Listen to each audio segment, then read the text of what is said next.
নমস্কাৰ আপোনালোক সকলোকে পুনৰবাৰ স্বাগতম জনাইছো মই মৌজিদ বন্ধুসকল পলকতে চাওক আজি সন্ধিয়াৰ 7টা গুৰুত্বপূৰ্ণ খবৰ প্ৰথমটো খবৰ কোন দিশে গতি কৰিছে ৰাজ্যৰ যুৱ প্ৰজন্ম এইবাৰ ৰাজ্যত সংঘটিত হৈছে আন এক চাঞ্চল্যকৰ ঘটনা 4 বছৰীয়া কন্যা সন্তানক এৰি উগ্ৰপন্থী সংগঠন আলফালৈ গল তিনিচুকীয়াৰ এইহাল দম্পতি এইবাৰ আলফালৈ গমন কৰিছে তিনিচুকীয়াৰ এহাল দম্পতিয়ে কাকপথাৰৰ 1 নং চেলেংগুৰি বাসিন্দা সম্মিন নেওগৰ একমাত্ৰ পুত্ৰ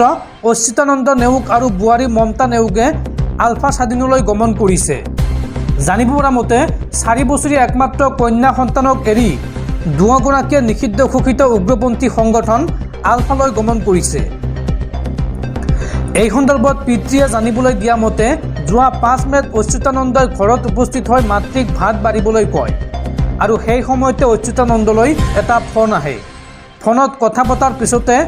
বৰা ভাত এৰি ঘৰৰ পৰা ওলাই যায় অচ্যুতানন্দ ওলাই যোৱা দেখি পত্নী মমতাও পিছে পিছে ওলাই যায়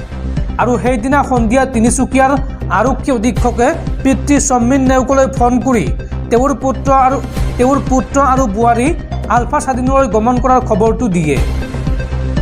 ইয়াৰ পিছত যোৱা 6 মেত কাকপথাৰ থানাৰ ভাৰপ্ৰাপ্ত বিষয়াও পৰিয়ালক দম্পতিহাল আলফালৈ যোৱাৰ কথা সদৰি কৰে আৰু ইয়াৰ পিছত পৰিয়ালটো এই ঘটনাৰ বিষয়ে নিশ্চিত হয় ইয়াৰ পিছতে হাহাকাৰ লাগে পৰিয়ালটোত কণমানি সন্তানটিক এৰি আলফালৈ যোৱা কাৰ্যই সকলোকে এক ভাবিব নোৱাৰা পৰিস্থিতিৰ সৃষ্টি কৰে উল্লেখযোগ্য যে অচ্যুতানন্দ নেওগৰ পিতৃ সম্মিন নেওগ এগৰাকী প্ৰাক্তন আলফা 1993 চনতে আত্মসমৰ্পণ কৰাৰ পিছৰে পৰা তেওঁ ঘৰতে আছে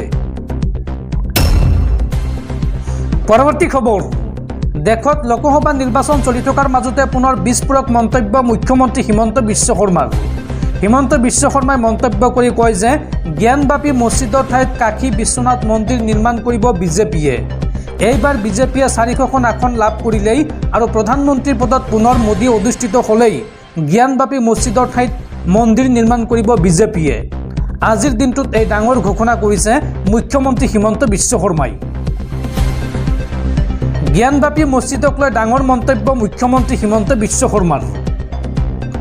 মোদীয়ে এইবাৰ 400খন আসন পালে জ্ঞানবাপী মছজিদত নিৰ্মাণ হ'ব কাশী বিশ্বনাথ মন্দিৰ জ্ঞানবাপী মছজিদৰ সলনি তাত কাশী বিশ্বনাথ মন্দিৰ নিৰ্মাণৰ ঘোষণা হিমন্ত বিশ্ব শৰ্মাৰ জ্ঞানবাপীত ৰাম মন্দিৰৰ দৰে কাশী বিশ্বনাথ মন্দিৰ নিৰ্মাণ কৰিব বিজেপিয়ে কৃষ্ণ জন্মভূমিত নাথাকিব ঈদগাহ কোনো মুছলমান লোকে কৰিব নোৱাৰিব 3-4টা বিবাহ সমগ্ৰ দেশতে বলবৎ কৰা হ'ব ইউনিফৰ্ম চিভিল কোড চমুকৈ UCC এই মন্তব্য হিমন্ত বিশ্ব শৰ্মাই লগতে মন্তব্য কৰি কয় যে অসমত বাল্য বিবাহ কৰা এটা সমুদায়ৰ প্ৰায় 6,000 লোকক গ্ৰেপ্তাৰ কৰা হৈছে মোদী শাসনত অহাৰ পিছতেই ভাৰতে দখলত আনিব POK আৰু লাভ জেহাদক লৈ মুখ্যমন্ত্ৰী হিমন্ত বিশ্ব শৰ্মাৰ বিস্ফোৰক মন্তব্য হিমন্ত বিশ্ব শৰ্মাই কয় যে ফেচবুকত কোনেও দিব নোৱাৰিব ভুৱা পৰিচয় ফেচবুকত ভুৱা পৰিচয় দিয়া সকলক ধমক দিলে হিমন্ত বিশ্ব শৰ্মাই ভুৱা পৰিচয় দি বিবাহ কৰা সকলৰ বিৰুদ্ধে কঠোৰ হ'ব চৰকাৰ আৰু কংগ্ৰেছ শাসনলৈ আহিলে পুনৰ দেশত নিৰ্মাণ কৰা হ'ব বাবৰি মছজিদ